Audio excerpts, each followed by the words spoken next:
खालसा जी channel ਨੂੰ subscribe ਕਰਨ ਤੋਂ ਬਾਅਦ 'ਚ ਆਲ ਨੋਟੀਫਿਕੇਸ਼ਨ ਨੂੰ ਜ਼ਰੂਰ ਔਨ ਕਰੋ ਤਾਂ ਕਿ ਸਾਡੀ ਕਥਾ ਕੀਰਤਨ ਦੀ ਹਰ ਵੀਡੀਓ ਤੁਹਾਡੇ ਤੱਕ ਪਹੁੰਚਦੀ ਰਹੇ ਅਤੇ ਵੀਡੀਓ ਨੂੰ ਲਾਈਕ ਕਰਨਾ ਨਾ ਭੁੱਲਣਾ ਜੀ। बेकमाल बारगाहे इनायत के मालक, कलयुगी जीवों के उद्धार करता, साहिबे सहाबा जोत रूप हार आप, महिमा दे मालक तन तन तन गुरु पिता श्री गुरुदेव गुरु ग्रंथ साहिब जी दे महान बरकतमयी इनायतमयी श्री चरण कमलां च विराजमान गुरु प्यारी साध संगत, गुरुदेव जी दी महान इनायत दा सदका साडे सारियां दे सिर ते मेहरमतमई रखे हथ दा सदका जीवन दा अज दा दिन भी प्राप्त होया और इस नवे दिन दी जो नवे जन्म समान है शाम अजीजुल नवाज गनीमुल खराज पातशाह गुरु गोबिंद सिंह साहिब जी दे मुबारक कदमां दी खाक दे नाम करना नसीब होया। सतगुरु जी दी मेहर सदका सोदर चौंकी दे कीर्तन हर कीरत हमरी रह रास, आरती अरदास ते फिर सदाए खास गुरुदेव जी दे हुक्मनामे प्रेम सहित आपने सरवण कीते हन। कुछ समा होर मेरियां पीरियां दे दाते अकाल पुरख जी दी बारगाह दरगाह दा तखत संसार ते लिया के प्रगट करने वाले श्री गुरु हरगोबिंद साहिब जी दियां अमृत जीवन कथड़ियां राही मन गुरु चरना नाल जुड़ सके, एकाग्रता अदब ते आनंद दी दात झोली च पै सके। इसलिए जितने माता भराता हाजरीन हाजरी पर रहे हो, बेशतर छोटी जही ध्यान साधना है। दोहां हत्थां नूं हिरदे दे सामने जोड़दियां नेत्र बंद करके ऐसा गहराई तो महसूस करिए कि साडा सीस गुरु हरगोबिंद साहिब जी दे चरण कमलां ते टिकिया है ते साहिब जियां ने मेहर भरिया हथ साडे सिर ते रखिया होया। गुरुदेव जी दे शब्द रूपी कदमां नूं गलवकड़ी करदियां चरण चुमदियां होया गुरु की अमृत फतेह द्वारा सांझ बनाइए। वाहिगुरु जी का खालसा वाहिगुरु जी की फतेह। कल तक आप जी ने सरवण किया धन धन श्री गुरु हरगोबिंद साहिब जी दे साहिबजादा बाबा गुरदित्ता साहिब जी जो अखेड़ बिरत वास्ते कीरतपुर साहिब जी दे जंगल विच आए, जिस जगह जिंदवड़ी नाम दा नगर है स्थान है, उत्थे उन्हां दे एक साथी कोलों गलती नाल एक गऊ दी हत्या हो गई, उस ते गोली चल गई। पार ब्रह्म परमेश्वर ने जो जगत रचिया जगत पैदा किया इस विच सुन तो लैके चेतन तक तमाम जीव दिखाई पैंदे हन। ਜੇ ਵਨਸਪਤੀ ਜਗਤ ਨੂੰ ਦੇਖੀਏ, ਇਸ ਵਿੱਚ ਪਿੱਪਲ ਬਹੁਤ ਜਾਗਦਾ ਹੋਇਆ ਦਰਖਤ ਹੈ, ਚੰਦਨ ਬਹੁਤ ਜਾਗਰਤ ਹੈ। ਉਸ ਵਿੱਚ ਚੇਤਨਾ ਬਾਕੀਆਂ ਨਾਲੋਂ ਕਿਧਰੇ ਜ਼ਿਆਦਾ ਅਨੁਭਵ ਆਉਂਦੀ ਹੈ। ਇੱਕ ਛੋਟੇ ਛੋਟੇ ਪੱਤਿਆਂ ਵਾਲੀ ਬਨਸਪਤੀ ਹੁੰਦੀ ਹੈ, ਜਿਹਨੂੰ ਲਾਜਵੰਤੀ ਕਹਿੰਦੇ ਨੇ, ਸੂਈ ਮੋਈ ਵੀ ਕਹਿੰਦੇ। ਉਸ ਨੂੰ ਦੇਖੀਏ ਤੇ ਥੋੜ੍ਹਾ ਜਿਹਾ ਕੋਈ ਮਨੁੱਖ ਨੂੰ ਸਪਰਸ਼ ਕਰੇ ਤੇ ਝਟ ਸੰਕੋਚ ਕਰ ਲੈਂਦੀ ਆਪਣੇ ਆਪ ਨੂੰ। ਉਸ ਦੇ ਪੱਤੇ ਜਿਹੜੇ ਨੇ ਉਹ ਸ਼ਰਮਾ ਜਾਂਦੇ ਨੇ, ਮੁਰਝਾ ਜਾਂਦੇ ਨੇ, ਕੋਈ ਉਸ ਨੂੰ ਸਪਰਸ਼ ਕਰੇ।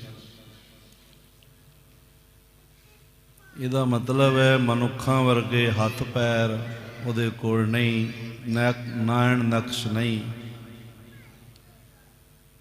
ਪਰ ਉਸ ਨੂੰ ਇਤਨੀ ਸਮਝ ਹੈ ਕਿ ਮੈਨੂੰ ਕੋਈ ਸਪਰਸ਼ ਕਰਦਾ ਪਿਆ, ਮੈਨੂੰ ਕੋਈ ਹੱਥ ਲਾ ਰਿਹਾ, ਇਹ ਉਸ ਨੂੰ ਸਮਝ ਹੈਗੀ ਹੈ। ਵਨਸਪਤੀ ਹੈ, ਪੇੜ ਪੌਦਿਆਂ ਦੀ ਦੁਨੀਆ ਦਾ ਇੱਕ ਪੌਦਾ।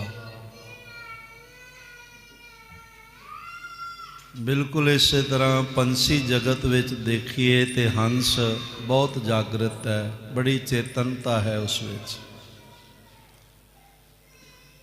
ਔਰ ਇਸ ਦੀਆਂ ਬਹੁਤ ਸਾਰੀਆਂ ਉਦਾਹਰਣਾਂ ਤੁਹਾਨੂੰ ਮਹਾਰਾਜ ਜੀ ਦੀ ਬਾਣੀ ਵਿੱਚੋਂ ਵੀ ਮਿਲ ਜਾਵਣਗੀਆਂ। ਹੰਸ ਉੱਡਰ ਕੋਧਰੈ ਪਿਆ, ਲੋਕ ਵਿਡਾਰਨ ਜਾਏ, ਗਹਿਲਾ ਲੋਕ ਨਾ ਜਾਣਈ, ਹੰਸ ਨਾ ਕੋਧਰਾ ਖਾਏ।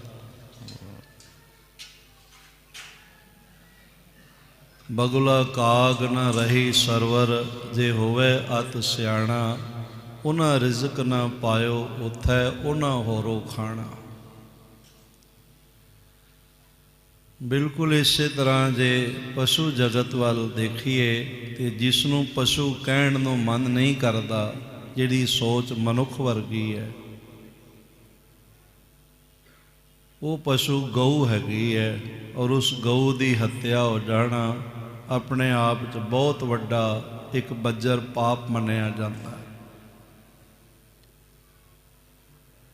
ਮੈਂ ਕੱਲ੍ਹ ਸਤਿਗੁਰੂ ਜੀ ਦੀ ਬਾਣੀ ਦਾ ਦ੍ਰਿਸ਼ਟਾਂਤ ਆਪ ਨਾਲ ਸਾਂਝਾ ਕੀਤਾ ਸੀ, ਜੋ ਮਹਾਰਾਜ ਨੇ ਬੱਜਰ ਪਾਪ ਲਿਖੇ ਨੇ। ਬ੍ਰਾਹਮਣ, ਕੈਲੀ ਘਾਤ, ਕੰਜਕਾ, ਅਣਚਾਰੀ ਕਾ ਤਾਨ, ਇਹ 4 ਬੱਜਰ ਪਾਪ ਨੇ। ਔਰ 5ਵਾਂ ਮਹਾਂ ਬੱਜਰ ਪਾਪ ਹੈ, ਪਾਹੇ ਏਤੇ ਜਾਹੇ ਵਿਸਰ, ਨਾਨਕਾ ਇੱਕ ਨਾਮ। ਇਹ ਸਭ ਤੋਂ ਵੱਡਾ ਪਾਪ ਹੈ, ਜੇ ਨਾਮ ਭੁੱਲ ਜਾਏ।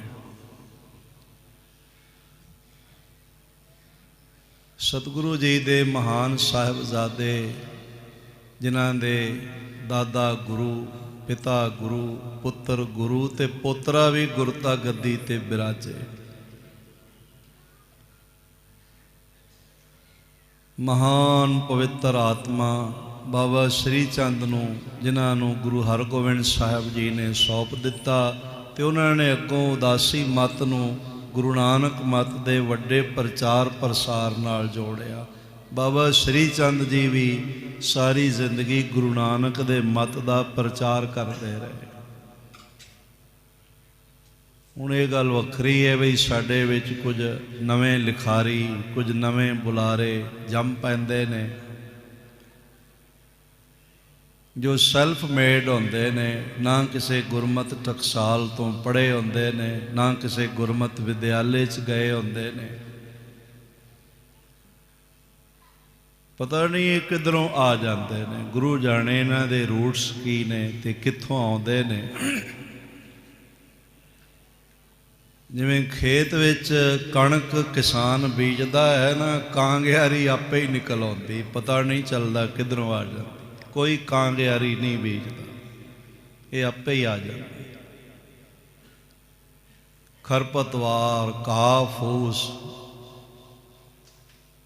ਤੇ ਬੇਲੋੜੀਆਂ ਬੂਟੀਆਂ ਆਪੇ ਹੀ ਉੱਗ ਪੈਂਦੀਆਂ ਨੇ, ਕੋਈ ਕਿਸਾਨ ਇਸ ਦਾ ਬੀਜ ਨਹੀਂ ਪਾਉਂਦਾ। ਇਸ ਤਰ੍ਹਾਂ ਇਹ ਆਪੇ ਹੀ ਨਿਕਲ ਆਉਂਦੇ ਨੇ, ਜਿਹੜੇ ਹਰ ਇੱਕ ਦੀ ਨਿੰਦਿਆ ਹੀ ਕਰਦੇ। बाबा गुरदित्ता साहिब जी ने बाबा श्री चंद जी नूं गुरु पिता ने सौंप दिता सी। गुरु हरगोबिंद साहिब जी ने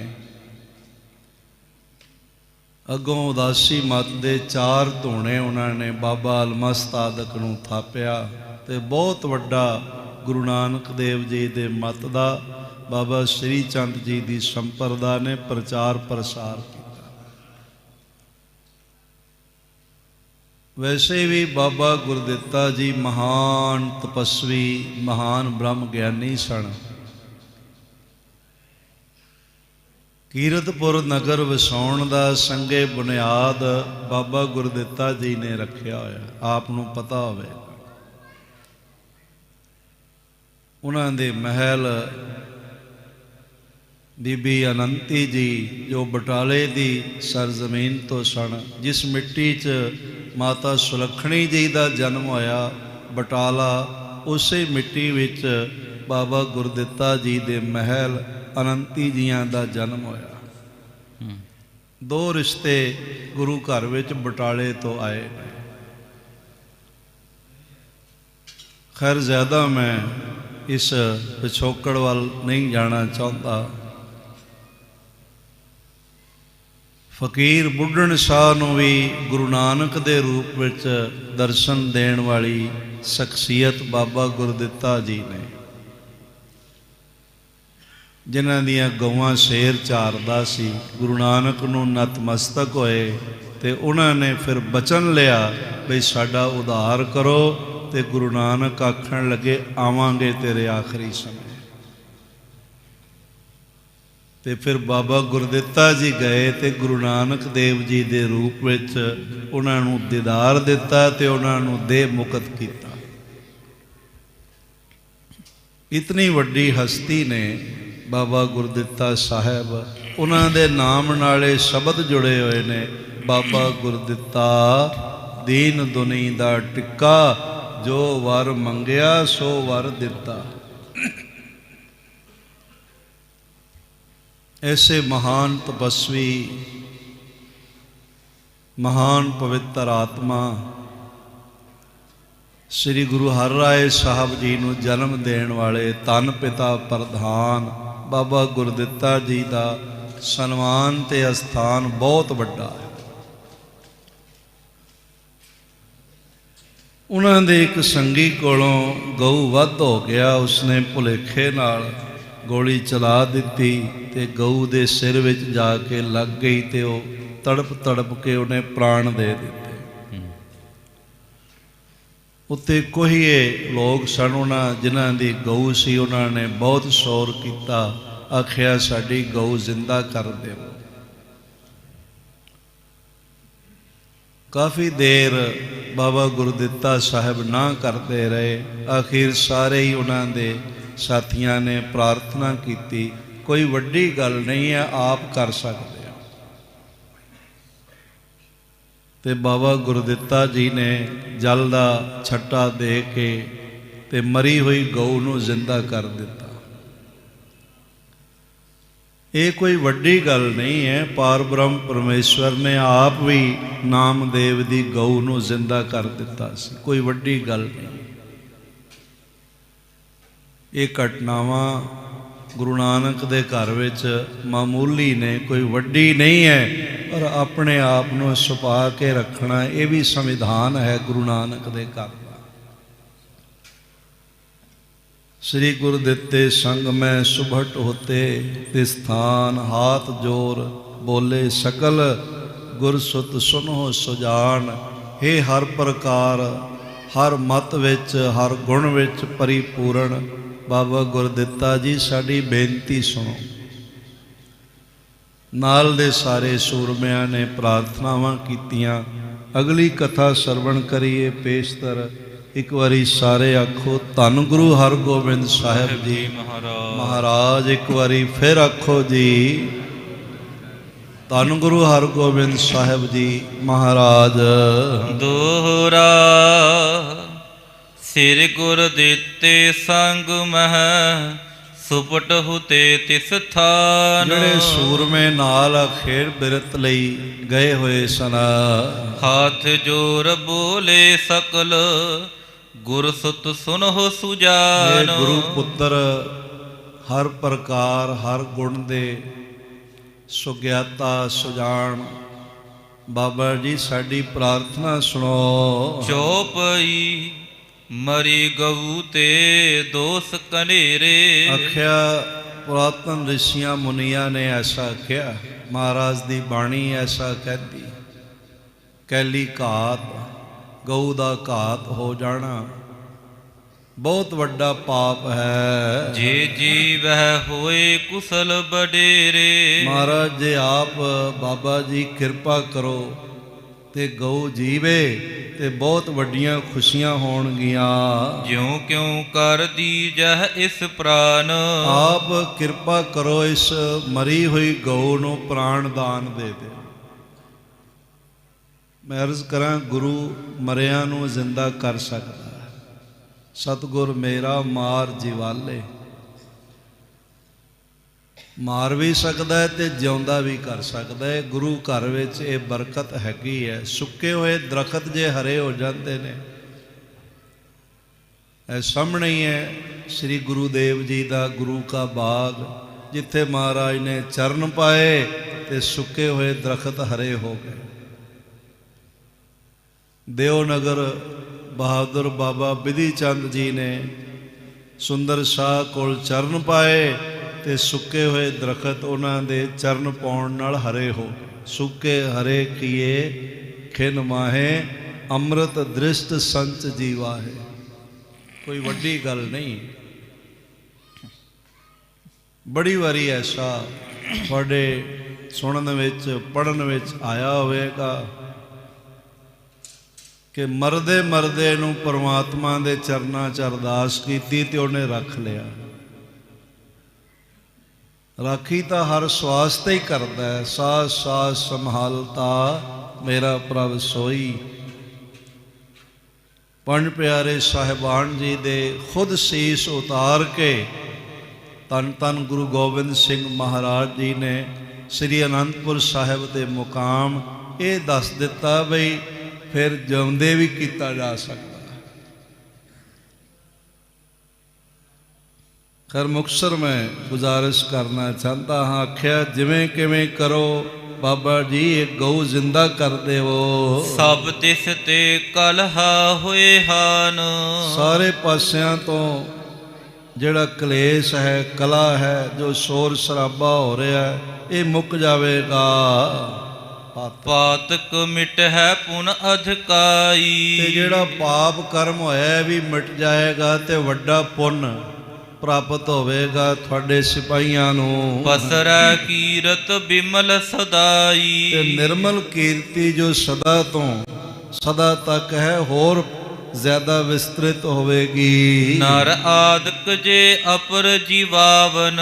ਮਹਾਰਾਜ ਸੱਚੇ ਪਾਤਸ਼ਾਹ ਦੇ ਤੁਸੀਂ ਸੁਪੁੱਤਰ ਹੋ ਤੇ ਨਾਲੇ ਜੇ ਬੰਦਾ ਕੋਈ ਜਿਉਂਦਾ ਕਰਨਾ ਹੋਵੇ ਤਾਂ ਸੁਨ ਸਤਿਗੁਰ ਤਬ ਹੋਏ ਰਿਸਾਵਨ। ਕਿਉਂਕਿ ਪਹਿਲਾਂ ਦੇਖਦੇ ਸਨ ਬਈ ਮੋਹਨ ਨਾਮੇ ਆਪਣੇ ਸਾਥੀ ਨੂੰ ਬਾਬਾ ਅਟਲ ਰਾਏ ਜੀ ਨੇ ਜ਼ਿੰਦਾ ਕੀਤਾ ਸੀ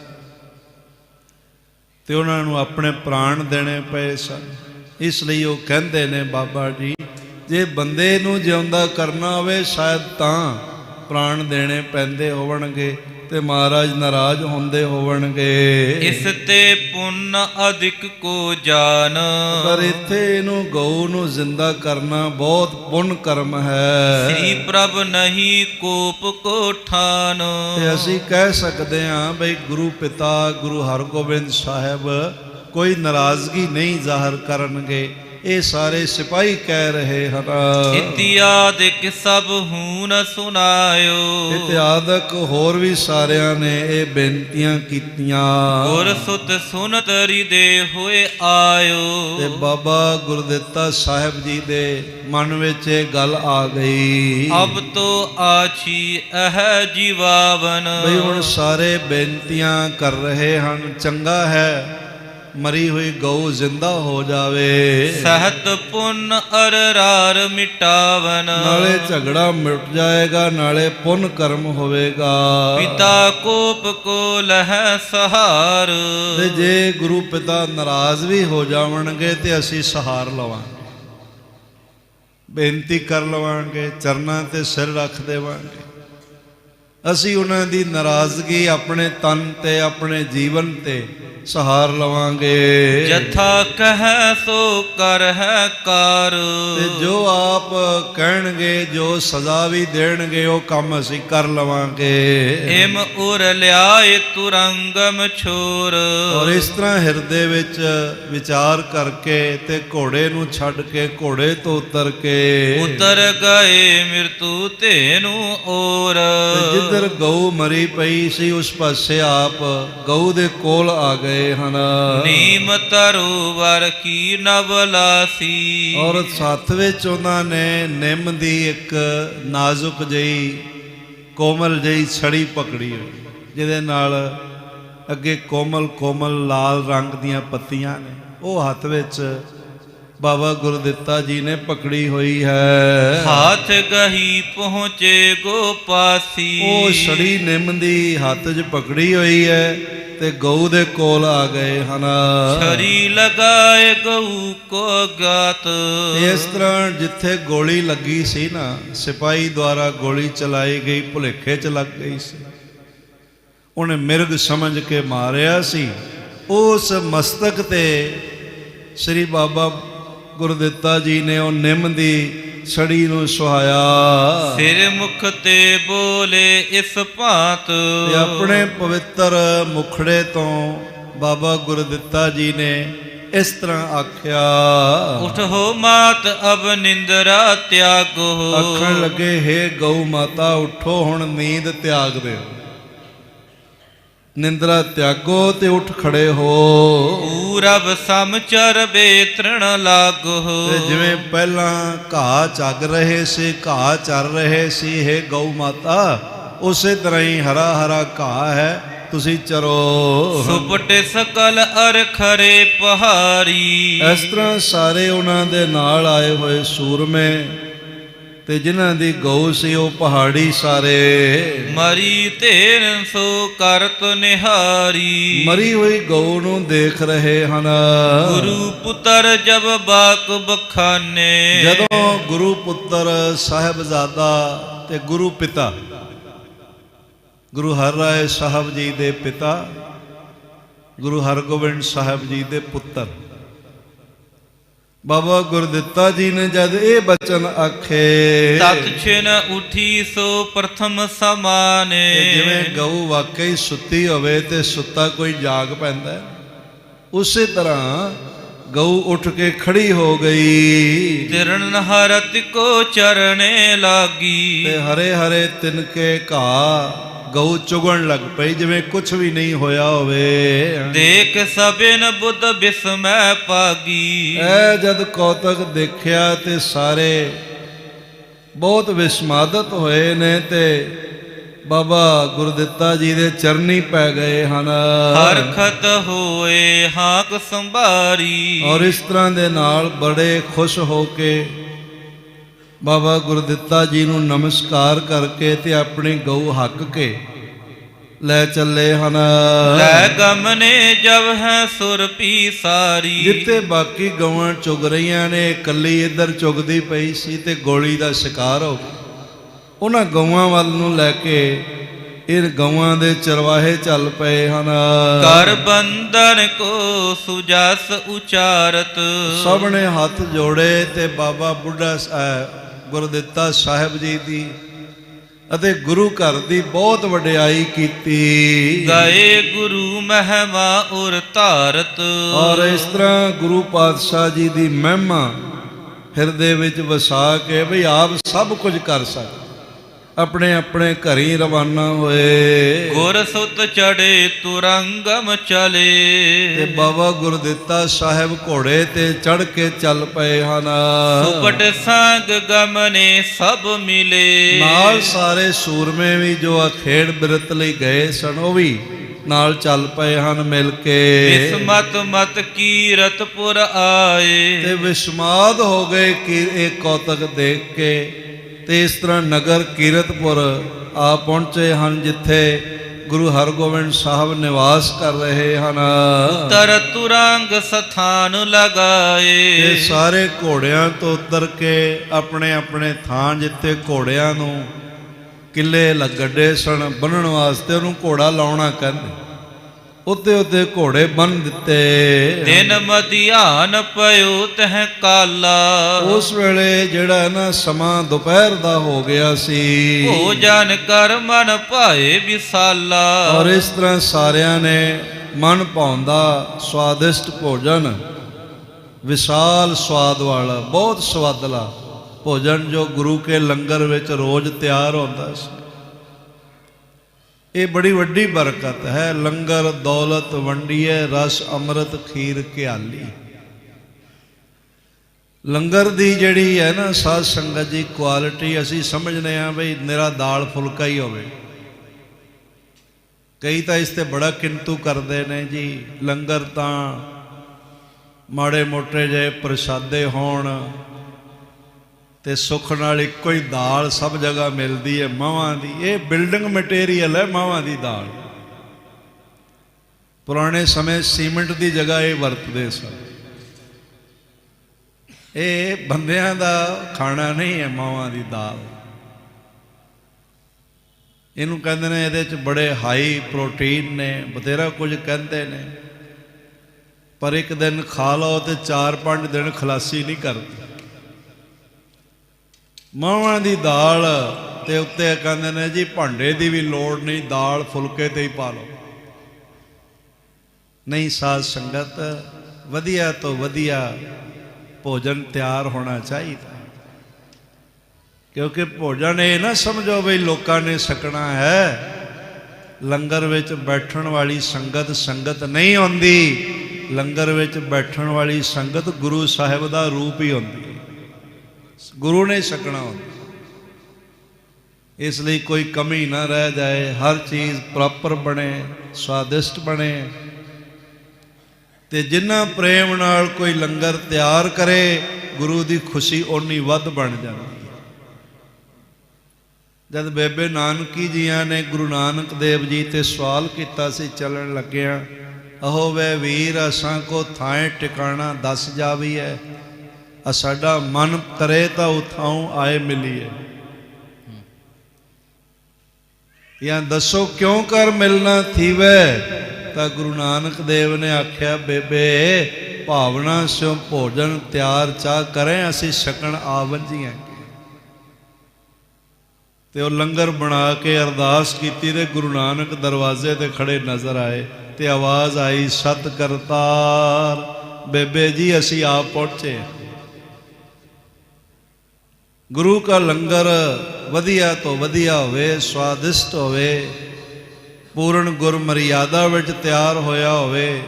ਇਹ ਨਹੀਂ ਵੀ ਬੀੜੀਆਂ ਪੀਣ ਵਾਲੇ ਹਲਵਾਈ ਬਣਾਈ ਜਾਣ ਤੇ ਮੁੜ ਕੇ ਉਹੀ ਭੋਗ ਲਾਉਣ ਵਾਸਤੇ ਲੈ ਆਓ। ਜਿਵੇਂ ਕੜਾਹ ਪ੍ਰਸਾਦ ਬਣਾਉਣ ਦੀ ਮਰਿਆਦਾ ਹੈ ਨਾ, ਉਸ ਤਰ੍ਹਾਂ ਹੀ ਲੰਗਰ ਵੀ ਗੁਰੂ ਕਾ ਪ੍ਰਸਾਦ ਹੀ ਹੈ, ਤਾਂ ਹੀ ਪ੍ਰਸਾਦਾ ਕਹਿੰਦੇ। ਬੜਾ ਸਵਾਦਿਸ਼ਟ ਭੋਜਨ ਬਣਿਆ ਹੋਇਆ ਸੀ। ਭੋਜ ਕੀ ਸੀ ਮੌਜ ਤੇਰੇ ਰੋਜ਼ ਰੋਜ਼ ਪਾਈ ਹੈ। ਮਹਾਰਾਜ ਜੀ ਦੇ ਹਜ਼ੂਰੀ ਕਵੀ ਲਿਖਦੇ ਨੇ ਵੀ ਜਿਵੇਂ ਕਿਸੇ ਰਾਜੇ ਮਹਾਰਾਜੇ ਨੇ ਬ੍ਰਹਮ ਭੋਜ ਕੀਤਾ ਹੋਵੇ, ਇਸ ਤਰ੍ਹਾਂ ਦਾ ਲੰਗਰ ਤੁਹਾਡੇ ਘਰ ਤਿੰਨੇ ਟਾਈਮ ਬਣਦਾ। ਤੇ ਸਾਧ ਸੰਗਤ ਅਸੀਂ ਬਹਾਨਾ ਕਰ ਛੱਡਦੇ ਹਾਂ ਜੀ, ਦਾਲ ਫੁਲਕਾ ਹੋਵੇ। ਵੇ ਜੇ ਦਾਲ ਫੁਲਕਾ ਹੀ ਲੰਗਰ ਚਲਾਉਣਾ ਹੈ ਤੇ ਫਿਰ ਦਾਲ ਫੁਲਕਾ ਹੀ ਮਿਲਣਾ, ਇਹ ਤੋਂ ਵੱਧ ਮਿਲਣਾ ਵੀ ਨਹੀਂ। ਜਿਹੋ ਜਿਹਾ ਤੁਹਾਨੂੰ ਸਵਾਦਿਸ਼ਟ ਲੱਗਦਾ ਹੈ ਉਹ ਜਿਹਾ ਭੋਜਨ ਤਿਆਰ ਕਰੋ, ਪਰ ਪੂਰਨ ਗੁਰ ਮਰਿਆਦਾ ਅਨੁਸਾਰ। ਤਿਆਰ ਕਰਨ ਵਾਲਿਆਂ ਨੇ ਇਸ਼ਨਾਨ ਕੀਤਾ ਹੋਵੇ, ਨਿਤਨੇਮ ਕੀਤਾ ਹੋਵੇ, ਤੇ ਬਾਣੀ ਪੜ੍ਹਦਿਆਂ ਹੋਇਆ ਲੰਗਰ ਤਿਆਰ ਹੋਵੇ, ਤੇ ਖਿਆਲ ਰੱਖਿਆ ਜਾਏ ਭਈ ਕੋਈ ਪ੍ਰਸ਼ਾਦਾ ਸੜ ਨਾ ਜਾਏ ਜਾਂ ਕੱਚਾ ਨਾ ਰਹਿ ਜਾਏ, ਕਿਉਂਕਿ ਇਹ ਲੰਗਰ ਗੁਰੂ ਨਾਨਕ ਦੇਵ ਜੀ ਨੇ ਆਪ ਛਕਣਾ, ਇਹ ਭਾਵਨਾ ਨਾਲ ਬਣੇ। ਭਾਈ ਸਾਹਿਬ ਜੀ ਨੇ ਇੱਕ ਸ਼ਬਦ ਵਿੱਚ ਬਿਆਨ ਕਰ ਦਿੱਤਾ ਵੀ ਲੰਗਰ ਵਿਸ਼ਾਲ ਸਵਾਦਿਸ਼ਟ ਸੀ। ਭੋਜਨ ਕਰ ਮਨ ਭਾਏ ਵਿਸ਼ਾਲਾ, ਜੋ ਮਨ ਨੂੰ ਬੜਾ ਵਿਸ਼ਾਲ ਭਾਉਂਦਾ ਸੀ ਉਹ ਭੋਜਨ ਲੰਗਰ ਛਕਿਆ। ਟਿਕੇ ਸਥਾਨ ਆਪਨ ਸਭ ਜਾਈ, ਤੇ ਸੂਰਮੇ ਸਾਰੇ ਆਪਣੇ ਆਪਣੇ ਸਥਾਨਾਂ ਤੇ ਜਾ ਟਿਕੇ। ਸਤਿਗੁਰ ਸੁਨਿਓ ਅਸਨ ਅਬ ਖਾਈ। ਤੇ ਮਹਾਰਾਜ ਗੁਰੂ ਹਰਗੋਬਿੰਦ ਸਾਹਿਬ ਜੀਆਂ ਨੂੰ ਪਤਾ ਲੱਗਿਆ ਵੀ ਹੁਣ ਦੁਪਹਿਰ ਦਾ ਭੋਜਨ ਲੋਢਕ ਵੇਲੇ ਛਕਿਆ ਹੈ। ਗਇਓ ਜੋ ਸੰਗ ਸੁਬੀਰ ਬੁਲਾਇਓ। ਜਿਹੜੇ ਨਾਲ ਗਏ ਸਨ ਉਹਨਾਂ ਚੋਂ ਗੁਰੂ ਹਰਗੋਬਿੰਦ ਸਾਹਿਬ ਜੀ ਨੇ ਇੱਕ ਨੂੰ ਬੁਲਵਾ ਲਿਆ ਵੀ ਲੰਗਰ ਸਮੇਂ ਨਾਲ ਕਿਉਂ ਨਹੀਂ ਛਕਿਆ, ਪੁੱਛਣ ਵਾਸਤੇ। ਨਿਕਟ ਆਏ ਪਿਖ ਬਾਕ ਅਲਾਇਓ। ਔਰ ਉਸ ਦੇ ਸੇਵਕ ਨੇ ਮਹਾਰਾਜ ਜੀ ਦੇ ਚਰਨਾਂ 'ਚ ਹਾਜ਼ਰ ਹੋ ਕੇ ਤੇ ਦਰਸ਼ਨ ਕਰਕੇ ਇਹ ਬਚਨ ਆਖਿਆ, ਆਜ ਕਹਾਂ ਤੁਮ ਸਮਾ ਬਿਤਾਇਓ। ਮਹਾਰਾਜ ਸਾਹਿਬ ਜੀ ਨੇ ਜਦ ਦੇਖਿਆ ਸੇਵਕ ਆ ਗਿਆ ਜਿਹੜਾ ਨਾਲ ਗਿਆ ਸੀ ਤੇ ਆਖਣ ਲੱਗੇ ਅੱਜ ਐਨੀ ਦੇਰ ਕਿਉਂ ਹੋ ਗਈ, ਦੁਪਹਿਰ ਦਾ ਭੋਜਨ ਲੋਢੇ ਵੇਲੇ ਛਕਿਆ ਹੈ। ਕਾਰਨ ਕੀ ਹੋਇਆ? ਸਾਧ ਸੰਗਤ ਗੁਰੂ ਮਾਂ ਵੀ ਹੈ। ਜਿਵੇਂ ਮਾਂ ਭੁੱਖੀ ਵੀ ਹੋਵੇ ਤੇ ਉਹਦੇ ਸਾਹਮਣੇ ਬੱਚਾ ਭੋਜਨ ਕਰੇ ਤੇ ਰੱਜ ਜਾਂਦੀ। ਮਾਤਾ ਪ੍ਰੀਤ ਕਰੇ ਪੁੱਤ ਖਾਏ, ਮੀਨੇ ਪ੍ਰੀਤ ਭਈ ਜਲ ਨਹਾਏ, ਸਤਿਗੁਰ ਪ੍ਰੀਤ ਗੁਰਸਿੱਖ ਮੁਖ ਪਾਏ। ਗੁਰਸਿੱਖ ਦਾ ਮੁਖੜੇ ਵਿੱਚ ਭੋਜਨ ਪੈਂਦਾ ਹੋਇਆ ਦੇਖ ਕੇ ਗੁਰੂ ਦੀ ਅਥਾਹ ਵੱਡੀ ਖੁਸ਼ੀ ਬਣ ਜਾਂਦੀ ਹੈ, ਵੱਡੀ ਮਿਹਰ ਬਣ ਜਾਂਦੀ। ਤੁਸੀਂ ਦੇਖ ਲਿਆ ਕਰੋ, ਤੁਹਾਡੇ ਨੇੜੇ ਕੋਈ ਗਰੀਬ ਗੁਰਸਿੱਖ ਹੈ, ਬਸਤਰ ਨਹੀਂ ਬਣਾ ਸਕਦਾ, ਹੁਣ ਠੰਡ ਦਾ ਮੌਸਮ ਹੈ, ਉਹਨੂੰ ਬਸਤਰ ਬਣਾ ਦਿਓ ਦਸਵੰਧ ਵਿੱਚੋਂ, ਤੇ ਗੁਰੂ ਇਹ ਸਮਝੇਗਾ ਕਿ ਇਹ ਬਸਤਰ ਮੈਂ ਹੀ ਪਾ ਲਿਆ। ਗੁਰਸਿੱਖਾਂ ਦੀ ਸੇਵਾ ਗੁਰੂ ਦੀ ਸੇਵਾ ਹੁੰਦੀ। ਕੋਈ ਲੋੜਵੰਦ ਪਰਿਵਾਰ ਹੈ, ਬੱਚੀ ਦਰਵਾਜ਼ੇ ਤੋਂ ਉਠਾਉਣੀ ਔਖੀ ਹੈ, ਉਹਦਾ ਰਿਸ਼ਤਾ ਕਰਵਾ ਦੇਵੋ, ਉਹਦੇ ਵਿਆਹ ਵਿੱਚ ਹਿੱਸਾ ਪਾ ਦੇਵੋ, ਤੇ ਗੁਰੂ ਵੱਡੀ ਪ੍ਰਸੰਨਤਾ ਤੁਹਾਡੀ ਝੋਲੀ 'ਚ ਪਾ ਦੇਵੇ।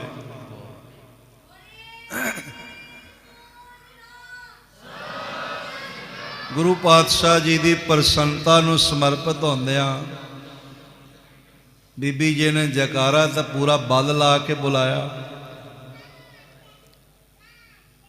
ਪਰ ਪੂਰਾ ਰਸ ਬਣਿਆ ਨਹੀਂ। ਇੱਕ ਵਾਰੀ ਸਾਰੇ ਮਿਲ ਕੇ ਜੈਕਾਰਾ ਬੁਲਾਓ।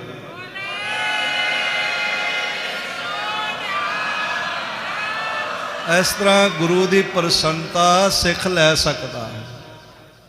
ਗੁਰਸਿੱਖਾਂ ਦੀ ਸੇਵਾ ਕਰਕੇ ਤੇ ਮਹਾਰਾਜ ਜੀ ਨੇ ਦੇਖਿਆ ਵੀ ਸਮੇਂ ਨਾਲ ਲੰਗਰ ਕਿਉਂ ਨਹੀਂ ਛਕਿਆ।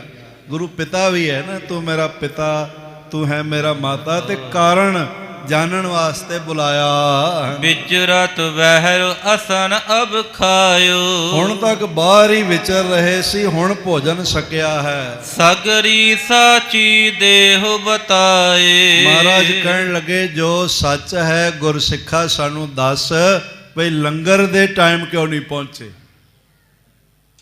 ਇਹ ਰੋਜ਼ ਸਵੇਰੇ ਸ੍ਰੀ ਤਖਤ ਸਾਹਿਬ ਜੀ ਦੀ ਫਸੀਲ ਤੋਂ ਮਹਾਰਾਜ ਜੀ ਦੇ ਪਾਵਨ ਪਵਿੱਤਰ ਸ਼ਸਤਰਾਂ ਦੇ ਦੀਦਾਰ ਤੋਂ ਬਾਅਦ ਇਹ ਉਚੇਚਾ ਆਪ ਨਾਲ ਲਫ਼ਜ਼ ਸਾਂਝਾ ਕੀਤਾ ਜਾਂਦਾ ਹੈ ਵੀ 11 ਵਜੇ ਨਗਾਰਾ ਵੱਜੇਗਾ, ਗੁਰੂ ਕੇ ਲੰਗਰ 'ਚ ਹਾਜ਼ਰੀਆਂ ਭਰਨੀਆਂ। ਹਾਜ਼ਰੀਆਂ ਭਰਨੀਆਂ, ਨਿਰਾ ਲੰਗਰ ਛਕਣਾ ਹੀ ਨਹੀਂ ਹੁੰਦਾ, ਛਕਣਾ ਵੀ ਵਿੱਚ ਹੀ ਹੁੰਦਾ ਹੈ, ਤੇ ਵਰਤਾਉਣਾ ਵੀ, ਬਣਾਉਣਾ ਵੀ, ਤੇ ਜਿੱਥੇ ਬੈਠ ਕੇ ਸੰਗਤ ਨੇ ਛਕਣਾ ਹੋਵੇ ਉਸ ਥਾਂ ਦੀ ਸਫਾਈ ਵੀ, ਬਰਤਨਾਂ ਦੀ ਸੇਵਾ ਵੀ, ਇਹ ਹਾਜ਼ਰੀ ਵਿੱਚ ਸਾਰਾ ਕੁਝ ਆ ਜਾਂਦਾ। ਤੇ ਫਿਰ ਜੋ ਸਾਜੋ ਸਮਾਨ ਲੰਗਰ ਚਾਹੀਦਾ, ਘਿਓ ਚਾਹੀਦਾ, ਪੰਜਵਾਂ ਚਾਹੀਦਾ, ਸੇਵਾ ਚਾਹੀਦਾ, ਚੂਨ ਆਦਿਕ ਚਾਹੀਦਾ, ਉਹ ਸੇਵਾ ਕਰਨੀ ਵੀ ਹਾਜ਼ਰੀ ਵਿੱਚ ਆ ਜਾਂਦੀ। ਤੇ ਫਿਰ ਮਹਾਰਾਜ ਜਿਹੜਾ ਸਮੇਂ ਨਾਲ ਲੰਗਰ ਵਿੱਚ ਹਾਜ਼ਰੀ ਭਰਦਾ ਉਸ ਤੇ ਜ਼ਿਆਦਾ ਖੁਸ਼ ਹੁੰਦੇ। ਤੇ ਮਹਾਰਾਜ ਪੁੱਛਦੇ ਪਏ ਨੇ ਵੀ ਦੇਰ ਕਿਉਂ ਹੋ ਗਈ ਹੈ। ਕੂਰ ਕਹੈ ਤੋ ਦੋਸ਼ ਲਗਾਏ। ਔਰ ਇਸ ਤਰ੍ਹਾਂ ਦੇ ਨਾਲ ਦੂਰ ਕਹੈ ਤੋ ਦੋਸ਼ ਲਗਾਏ, ਕੂਰ ਕਹੈ तो दोष लगाए। जे महाराज जी के सामने झूठ बोलिया जाए तो फिर दोष होवेगा।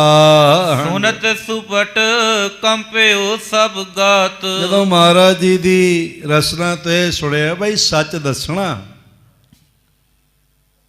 फिर अंदरों कंब गया भी कोई गलत शब्द ना निकल जाए, तो महाराज जी की रसना तो कोई ऐसा बोल ना निकल जाए कि मेरा अहित हो जावे। लागे बतावन साची बात। जो वार्ता हुई सी दसन लग पिया सिख, कहो कूर तो जाने सारी। ते फिर मन में ये भी सोचिया ते नाले आख्या महाराज जे मैं सच ना बोलांगा, कूड़ आखांगा तो थानू तो पता ही है, जानी जान हो थानू सारा पता है। घट घट के अंतर की जानत, भले बुरे की पीर पछानत। तुसीं तां सब जाणदे हो। साध संगत अपने उस्ताद कोल, जिहड़ा सिखाउण वाला हुंदा है ना, उस्ताद टीचर, अपने उस्ताद कोल ते अपने माता पिता कोल जिहड़े झूठ बोलदे ने उन्हां दी जिंदगी दीयां सारियां बरकतां झूठ ही हो जांदियां। इन्हां कोल झूठ नहीं बोलना चाहिए, ते अपने गुरु की हाज़री विच झूठ ना बोले। बड़े लोग ने जिहड़े गल गल ते आखणगे मैनू गुरु ग्रंथ साहब की सौं है, ते बोल झूठ रहे होंदे, ते फिर वो झूठ जिहड़ा ना अपने जीवन का ही सारा तहस नहस कर देता है। गुरु ग्रंथ साहब गुरु की हाज़री च, उस्ताद की हाज़री च, ते माता पिता दे कोल झूठ ना बोले, जो होवे सच दस देवे। फिर ज़्यादा ज़्यादा यही है, माता पिता कोई गलत काम हो गया, छुपाया नहीं, दस दिता, ते वध तो वध थप्पड़ मार देणगे ते दिलों माफ़ भी कर देणगे भी चल दसदा दिता। ते उस्ताद भी शायद कन मरोड़ देवे ते आखे अगों इस तरह ना करी। ते महाराज साहब जी दे अगम्मी बचन ने, अकाल पुरख दी दरगाह दे बचन ने, जैसा बालक पाए सुभाई, लख अपराध कमावे, कर उपदेश चिड़कै बहु भांति, बहुर पिता गल लावे। जे कोई गुरु दे सामने सच बोल देवे ते फिर साहिब कहंदे ने पिछले अवगुण बख्श ले, प्रभ आगे मार्ग पावे। पिछले गुनाह माफ़ हो जाते हैं गुरु कोल सच बोलिया। पर असीं सोचते हैं बई जिवें झूठ बोल के लोगों तो छुपा लैने, गुरु कोलों भी छुपा लवांगे। हट पट्टन बिज मंदर भन्ने, कर चोरी घर आवे, अगों देखे पिछों देखे, पर हे प्रभु तुझ ते कहाँ छुपावे। सिख ने सोचा गुरु कोल किवें झूठ बोलना, की आखां, ए जानी जान हना मुझ प्रत दे है श्राप उचारी। ते मैनू ऐसा बचन ना कह देन जो श्राप वर्गा होवे। अचरज आज गऊ मर गई। और दस दिता महाराज सच्चे पातशाह चरज कौतक होया है। आप जी दे एक सिख सैनिक कोलों भुलेखे नाल गोली चल गई, एक गऊ मर गई। जाने बिना मार पट दई। और जानिया नहीं, जान बुझ के सूरमे ने गोली नहीं चलाई और ओदे कोलों मारी गई। आए कोहिया शोर मचायो। पहाड़ियां ने बड़ा वड्डा शोर शराबा किता। तेरे गुर दिता सुन तब आयो। ते आप जी दे साहिबजादा धन धन बाबा गुरदित्ता जी दीन दुनी दा टिक्का शोर सुन के आप पहुंचे। महादोष को घात पछाना।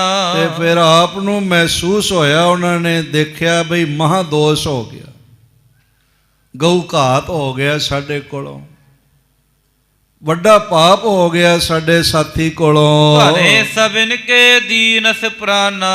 ते सारियां ने बेनतियां कीतियां, उन्हां नू भनिया आख्या, ते बाबा गुरदित्ता जी ने प्राण दान दे दिते गऊ नू। झगड़ा पर रहो तिस थान। महाराज सच्चे पातशाह उत्थे वड्डा झगड़ा ਬਣਦਾ ਪਿਆ ਸੀ। ਜਾਂ ਤੇ ਆਇਓ ਦਿਨ ਮਧਿਆਨ। ਮਹਾਰਾਜ ਸੱਚੇ ਪਾਤਸ਼ਾਹ ਲੰਬਾ ਸਮਾਂ ਉੱਥੇ ਲੱਗ ਗਿਆ, ਇਸ ਲਈ ਦੁਪਹਿਰ ਬਾਅਦ ਦਾ ਸਮਾਂ ਹੋ ਗਿਆ। ਸ੍ਰੀ ਸਤਿਗੁਰ ਸੁਨ ਧਰ ਧੁਰ ਕਰ ਮੋਨ। ਮਹਾਰਾਜ ਸੱਚੇ ਪਾਤਸ਼ਾਹ ਨੇ ਸੁਣਿਆ ਤੇ ਜਵਾਬ ਕੋਈ ਨਾ ਦਿੱਤਾ। ਜਾਣਦੇ ਤਾਂ ਅੱਗੇ ਹੀ ਸਾਰਾ ਪਤਾ ਤਾਂ ਹੈ ਸੀ, ਬਿਨ ਬੋਲਿਆਂ ਸਭ ਕੁਛ ਜਾਣਦਾ, ਦੱਸਣ ਦੀ ਲੋੜ ਤਾਂ ਹੈ ਨਹੀਂ। ਪਰ ਫਿਰ ਵੀ ਗੁਰੂ ਆਗਿਆ ਪਾ ਕੇ ਇਹ ਸਿੱਖ ਨੇ ਸੱਚ ਸੱਚ ਦੱਸ ਦਿੱਤਾ। ਰਿਸ ਉਰ ਕੀਨ ਨਾ ਜਾਣੀ ਕੌਣ। ਮਹਾਰਾਜ ਸੱਚੇ ਪਾਤਸ਼ਾਹ ਨੇ ਕੁਝ ਆਖਿਆ ਨਾ, ਪਰ ਮਨ ਵਿੱਚ ਨਾਰਾਜ਼ ਨੇ, ਇਹ ਕੋਈ ਜਾਣ ਨਹੀਂ ਸਕਿਆ। ਚਾਰ ਘਟੀ ਸੁਨ ਫੇਰ ਬਤਾਈ। ਇਸ ਤਰ੍ਹਾਂ 4 ਘੜੀਆਂ ਦਾ ਸਮਾਂ ਉਹ ਸਿੱਖ ਦੇ ਦੱਸਣ ਤੋਂ ਬਾਅਦ ਲੰਘ ਗਿਆ। ਡੱਡ ਜਾਮ ਦਿਨ ਰਹਿਓ ਤਦਾਈ। 1.5 ਜਾਮ ਦਿਨ ਰਹਿਓ ਤਦਾਈ, 1.5 ਪਹਿਰ ਦਿਨ ਰਹਿ ਗਿਆ। ਭਾਵ ਕੋਈ 4 ਘੰਟੇ ਮਾਨੋ ਦਿਨ ਰਹਿ ਗਿਆ ਸੀ ਬਾਕੀ। ਜਾਨ ਸੁਚੇਤ ਹੋਣ ਕੋ ਕਾਲ। ਮਹਾਰਾਜ ਸੱਚੇ ਪਾਤਸ਼ਾਹ ਜੀਆਂ ਨੇ ਦੇਖਿਆ ਵੀ ਹੁਣ ਸੰਗਤਾਂ ਆਉਣੀਆਂ ਸ਼ੁਰੂ ਹੋ ਜਾਂਦੀਆਂ, ਪਿਛਲੇ ਪਹਿਰ ਦੇ ਦੀਵਾਨ ਲੱਗ ਜਾਂਦੇ ਸਨ। ਇਹ ਦੇਖਿਆ ਜਦ ਆਏ ਸਮੀਪ ਸਪੁੱਤਰ ਵਿਸਾਲ। ਉਸ ਵੇਲੇ ਵਿਸ਼ਾਲ ਹਿਰਦੇ ਵਾਲੇ ਸਤਿਗੁਰੂ ਜੀ ਦੇ ਸਪੁੱਤਰ ਸਾਹਿਬਜ਼ਾਦੇ ਕੋਲ ਆਏ ਹਨ। ਕਰ ਬੰਧਨ ਕੋ ਖਰੇ ਅਗਾਰੀ। ਹੱਥ ਜੋੜ ਕੇ ਤੇ ਸਾਹਮਣੇ ਖੜੇ ਹਨ। ਹੋਰ ਪਿਤਾ ਕੀ ਅਪਰ ਨਿਹਾਰੀ। ਤੇ ਬਾਬਾ ਗੁਰਦਿੱਤਾ ਜੀ ਨੇ ਦੇਖ ਲਿਆ ਵੀ ਅੱਜ ਗੁਰੂ ਪਿਤਾ ਪਹਿਲਾਂ ਵਾਂਗੂ ਨਹੀਂ ਬੁਲਾ ਰਹੇ। ਜਿਵੇਂ ਪਹਿਲੇ ਦੂਰੋਂ ਦੇਖ ਕੇ ਕਹਿਣ ਲੱਗ ਪੈਂਦੇ, ਸੁਣਾਓ ਗੁਰੂ ਦਿੱਤਾ ਜੀ, ਆਓ ਗੁਰੂ ਦਿੱਤਾ ਜੀ, ਆਓ ਬਾਬਾ ਜੀ, ਆਓ ਬਾਬਾ ਜੀ। ਬਾਬਾ ਜੀ ਆਪ ਜੀ ਨੂੰ ਇਸ ਲਈ ਵੀ ਆਖਿਆ ਜਾਂਦਾ ਸੀ ਕਿਉਂਕਿ ਬਾਬਾ ਸ੍ਰੀ ਚੰਦ ਜੀ ਦੀ ਗੱਦੀ ਤੇ ਆਪ ਬਿਰਾਜਮਾਨ ਸਨ। ਗੁਰੂ ਨਾਨਕ ਦੇਵ ਜੀ ਦੇ ਵੱਡੇ ਲਖਤੇ ਜਿਗਰ ਸਾਹਿਬਜ਼ਾਦਾ ਬਾਬਾ ਸ੍ਰੀ ਚੰਦ ਜੀ ਮਹਾਰਾਜ, ਉਹਨਾਂ ਦੀ ਗੱਦੀ ਤੇ ਬਾਬਾ ਗੁਰਦਿੱਤਾ ਜੀ ਬਿਰਾਜਮਾਨ ਸਨ। ਉਹ ਮਹੰਤੀ ਇਹਨਾਂ ਨੂੰ ਮਿਲੀ ਹੋਈ ਸੀ, ਇਸ ਲਈ ਬਾਬਾ ਜੀ ਬੁਲਾਉਂਦੇ ਸਨ। ਪਹਿਲੇ ਜਿਵੇਂ ਆਓ ਬਾਬਾ ਜੀ, ਆਓ ਬਾਬਾ ਜੀ ਕਹਿੰਦੇ ਸਨ, ਅੱਜ ਉਸ ਤਰ੍ਹਾਂ ਨਹੀਂ ਬੁਲਾ ਰਹੇ। ਫਟਤ ਰਹੇ ਥਿਰਤਾ ਕਰ ਅੰਗ। ਔਰ ਇਸ ਤਰ੍ਹਾਂ ਥਟਤ ਰਹੇ ਥਿਰਤਾ ਤਰ ਅੰਗ। ਹਾਂਜੀ, ਨੈਣ ਕਮਲ ਸੰਕਟ ਚਿਤ ਭੰਗ। ਬਾਬਾ ਗੁਰਦਿੱਤਾ ਜੀ ਦੇ ਨੇਤਰ ਕਮਲ ਸ਼ੰਕੇ ਵਿੱਚ ਹਨ ਤੇ ਚਿੱਤ ਉਦਾਸ ਹੈ। ਸੁਤ ਵਿਸਾਲ ਪਰ ਕੋਪ ਵਿਸਾਲਾ। ਬਾਬਾ ਗੁਰਦਿੱਤਾ ਜੀ ਤੇ ਸੁਤ ਵਿਸਾਲ ਪਰ ਕੋਪ ਵਿਸਾਲਾ।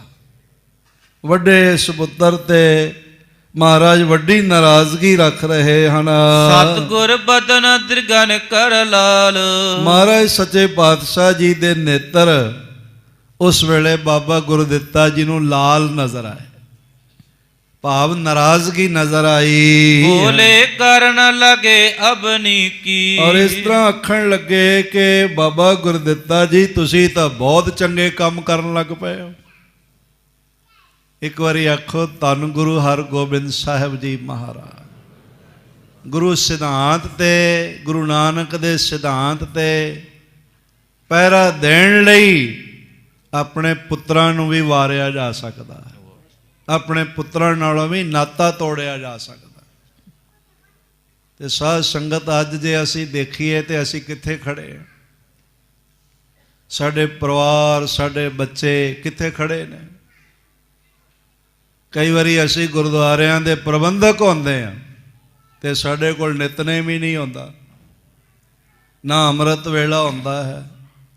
ਪਰਿਵਾਰ ਵਿੱਚ ਦੇਖੀਏ ਤੇ ਕੇਸਾਂ ਵਿੱਚ ਕੈਂਚੀਆਂ ਚੱਲ ਰਹੀਆਂ ਹੁੰਦੀਆਂ ਨੇ ਤੇ ਘਰ ਸ਼ਰਾਬ ਦੀਆਂ ਬਾਰਾਂ ਬਣੀਆਂ ਹੁੰਦੀਆਂ ਨੇ। ਫਿਰ ਅਸੀਂ ਕੀ ਪ੍ਰਬੰਧ ਕਰ ਲਵਾਂਗੇ ਤੇ ਦੂਜੇ ਨੂੰ ਕਿਵੇਂ ਆਖਾਂਗੇ? ਫਿਰ ਵੀ ਅਸੀਂ ਬੜਾ ਮੁੱਛਾਂ ਨੂੰ ਤਾ ਦੇ ਕੇ ਤੇ ਫਿਰ ਕਹਿੰਦੇ ਆ ਵੀ ਮੇਰੇ ਵਰਗਾ ਤਾਂ ਸਿੱਖ ਹੀ ਕੋਈ ਨਹੀਂ। ਤੇ ਕਹਿਣਾ ਪਏਗਾ ਹਾਂ, ਨਿਵਾਣ ਵਾਲੇ ਪਾਸੇ ਤੇਰੇ ਵਰਗਾ ਸਿੱਖ ਕੋਈ ਨਹੀਂ, ਪਰ ਚੜ੍ਹਦੀ ਕਲਾ ਵਾਲੇ ਪਾਸੇ ਜਿਹੜੇ ਹੁੰਦੇ ਨੇ ਉਹ ਗੁਰੂ ਸਿਧਾਂਤ ਨੂੰ ਕਾਇਮ ਰੱਖਦਿਆਂ ਆਪਣੇ ਪ੍ਰਾਣ ਵੀ ਸਦਕੇ ਕਰ ਦਿੰਦੇ। ਮਹਾਰਾਜ ਸੱਚੇ ਪਾਤਸ਼ਾਹ ਆਖਣ ਲੱਗੇ, ਗੁਰਦਿੱਤਾ ਜੀ ਅੱਜ ਕੱਲ ਤੇ ਬੜੇ ਵੱਡੇ ਵੱਡੇ ਕੰਮ ਕਰਨ ਲੱਗ ਪਏ ਹੋ। ਹਰ ਗੁਰ ਸੰਤਨ ਲਗੇ ਜੋ ਫੀਕੀ। ਆਖਿਆ ਐਸੇ ਕੰਮ ਕਰ ਰਹੇ ਹੋ ਜੋ ਹਰੀ ਦੇ ਸੰਤ ਜਨਾਂ ਨੂੰ ਫਿੱਕੇ ਲੱਗਦੇ ਹਨ, ਚੰਗੇ ਨਹੀਂ ਲੱਗਦੇ। ਜਿਸ ਕ੍ਰਿਤ ਕੋ ਸੁਜਾਨ ਨਾ ਸਨਮਾਨ। ਔਰ ਇਸ ਤਰ੍ਹਾਂ ਦੇ ਨਾਲ ਜਿਸ ਕੰਮ ਨੂੰ ਸਿਆਣੇ ਸਿੱਖ ਸਨਮਾਨ ਨਹੀਂ ਦੇ ਸਕਦੇ, ਸੁਮਤਵੰਤ ਮੋ ਕਬਹੁ ਨ ਠਾਨ। ਔਰ ਉਹਨਾਂ ਨੂੰ ਮੈਂ ਵੀ ਕਦੀ ਸੁਮਤਵੰਤ ਨਹੀਂ ਕਹਿੰਦਾ, ਤੇ ਸੁਮਤਵਾਨ ਉਹ ਕੰਮ ਕਰਦੇ ਵੀ ਨਹੀਂ ਹਨ। ਆਨ ਪਰੇ ਸਭ ਸਹਿ ਸਰੀਰ। ਤੇ ਜੇ ਕੋਈ ਇਸ ਤਰ੍ਹਾਂ ਆਣ ਪਵੇ ਤੇ ਫਿਰ ਉਹ ਆਪਣੇ ਤਨ ਤੇ ਹੀ ਸਹਿਣਾ ਬਣਦਾ ਹੈ, ਨਹੀਂ ਛੋਰ ਤੇ ਧਾਰਤ ਧੀਰ। ਔਰ ਇਸ ਤਰ੍ਹਾਂ ਜਿਹੜੇ ਧੀਰਜਵਾਨ ਗੁਰਸਿੱਖ ਹੁੰਦੇ ਨੇ ਉਹ ਧੀਰਜ ਨਹੀਂ ਛੱਡਦੇ। ਸੀਸ ਦੇ ਪਰ ਨਹੀਂ ਜਨਾਵੈ। ਆਪਣਾ ਸਿਰ ਦੇ ਦਿੰਦੇ ਹਨ ਪਰ ਕਰਾਮਾਤ ਪ੍ਰਗਟ ਨਹੀਂ ਕਰਦੇ। ਪ੍ਰਭ ਦਰਗਾਹ ਸੋ ਆਦਰ ਪਾਵੈ। ਉਹ ਪਾਰ ਬ੍ਰਹਮ ਪਰਮੇਸ਼ਵਰ ਦੀ ਦਰਗਾਹ ਵਿੱਚ ਆਦਰ ਪਾਉਂਦੇ ਨੇ। ਤੇ ਸਾਧ ਸੰਗਤ ਦਰਗਾਹ ਨਾਲ ਨਾਤਾ ਹੀ ਕੋਈ ਨਾ ਹੋਵੇ, ਉਹਨਾਂ ਨੂੰ ਕੀ ਪਤਾ ਕੀ ਕਰ ਰਹੇ ਹਨ, ਪਰ ਸਭਨਾ ਕਾ ਦਰ ਲੇਖਾ ਹੋਏ, ਲਿਖਿਆ ਜਾਂਦਾ। ਅਸੀਂ ਜੋ ਇੱਕ ਇੱਕ ਬੋਲ ਬੋਲਦੇ ਹਾਂ, ਇੱਕ ਵਿਚਾਰ ਅੰਦਰ ਆਉਂਦਾ ਹੈ, ਤੇ ਜੋ ਸਾਡੀ ਕਿਰਤ ਕਾਰ ਵਿਹਾਰ ਹੈ, ਅਸੀਂ ਤਾਂ ਕਦਮਾਂ ਵਿੱਚ ਗਿਣਦੇ ਹਾਂ, ਮੀਲਾਂ ਵਿੱਚ ਗਿਣਦੇ ਹਾਂ, ਤੇ ਪਾਰ ਬ੍ਰਹਮ ਪਰਮੇਸ਼ਵਰ ਦੀ ਸੱਤਾ ਧਰਮ ਰਾਜ ਸਵਾਸ ਸਵਾਸ ਗਿਣਤਾ ਹੈ। ਗਿਣਨਤ ਸਵਾਸਾ ਭਿਆਨ ਧਰਮ।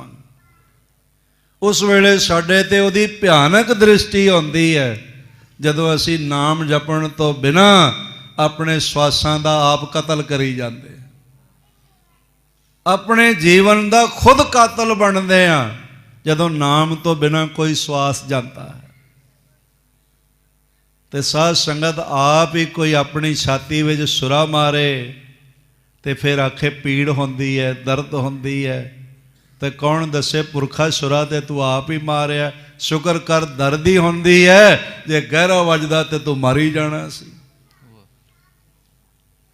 ਅਸੀਂ ਆਪ ਹੀ ਗਲਤ ਵਿਚਾਰ ਲਿਆਈਏ, ਨਿਤਨੇਮ ਤੋਂ ਬਿਨਾਂ ਹੋ ਜਾਈਏ, ਅੰਮ੍ਰਿਤ ਵੇਲੇ ਸਿਮਰਨ ਤੋਂ ਬਿਨਾਂ ਹੋ ਜਾਈਏ, ਸਿੱਖੀ ਤੋਂ ਬਿਨਾਂ ਸਾਡਾ ਘਰ ਹੋ ਜਾਏ, ਤੇ ਫਿਰ ਅਸੀਂ ਆਖੀਏ ਵੀ ਗੁਰੂ ਕੋਲੋਂ ਸਾਰੇ ਸੁੱਖ ਮਿਲ ਜਾਣ। ਤੇ ਕਿਵੇਂ ਹੋ ਸਕਦਾ ਹੈ ਸਾਧ ਸੰਗਤ? ਤੁਸੀਂ ਆਪ ਹੀ ਦੇਖੋ।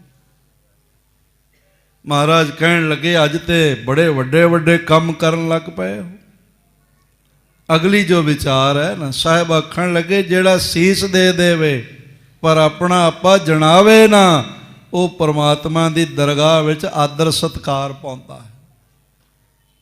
ਸਾਧ ਸੰਗਤ ਹਾਲੇ ਪ੍ਰਸੰਗ ਲਮੇਰਾ ਹੈ, ਪਰ ਹੁਣ ਇਸ ਵੇਲੇ ਵਕਤ ਦਾ ਤਕਾਜ਼ਾ ਹੈ। ਸਤਿਗੁਰੂ ਜੀ ਦੀ ਮਿਹਰ ਸਦਕਾ ਆਪ ਸਾਰੇ ਪਿਆਰ ਸਹਿਤ ਗੁਰੂ ਗੋਬਿੰਦ ਸਿੰਘ ਮਹਾਰਾਜ ਜੀ ਦੇ ਚਰਨਾਂ ਤੇ ਨਤਮਸਤਕ ਹੋਣ ਲਈ ਆਏ ਹੋ।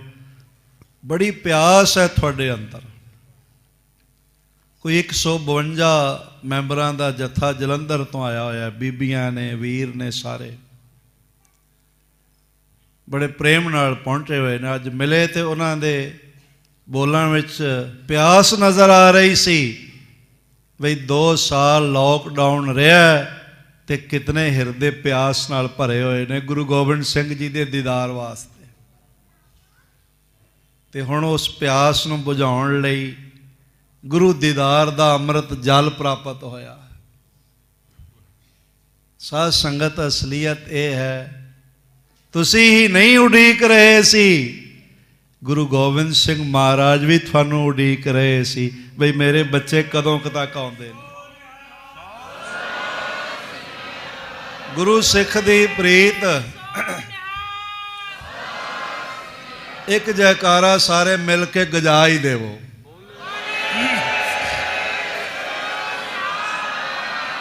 ਤੇ ਅਸਲੀਅਤ ਇਹ ਆ, ਆਪ ਆਏ ਵੀ ਨਹੀਂ ਹੋ। ਮੈਨੂੰ ਦੱਸਿਆ ਗਿਆ ਬਈ ਜਿਹੜਾ ਜਥਾ ਜਲੰਧਰ ਤੋਂ ਆਇਆ ਨਾ, ਇਹਨਾਂ ਸਾਰਿਆਂ ਦੀਆਂ ਟਿਕਟਾਂ ਇੱਕ ਪ੍ਰੇਮੀ ਨਹੀਂ ਦਿੱਤੀਆਂ ਨੇ। ਇਹ ਬੜੀ ਅੱਛੀ ਸ਼ੁਰੂਆਤ ਹੈ। ਸਾਡਾ ਮਨ ਸੀ ਵੀ ਇਸ ਤਰ੍ਹਾਂ ਵੱਖ-ਵੱਖ ਸ਼ਹਿਰਾਂ ਤੋਂ ਹੋ ਜਾਏ,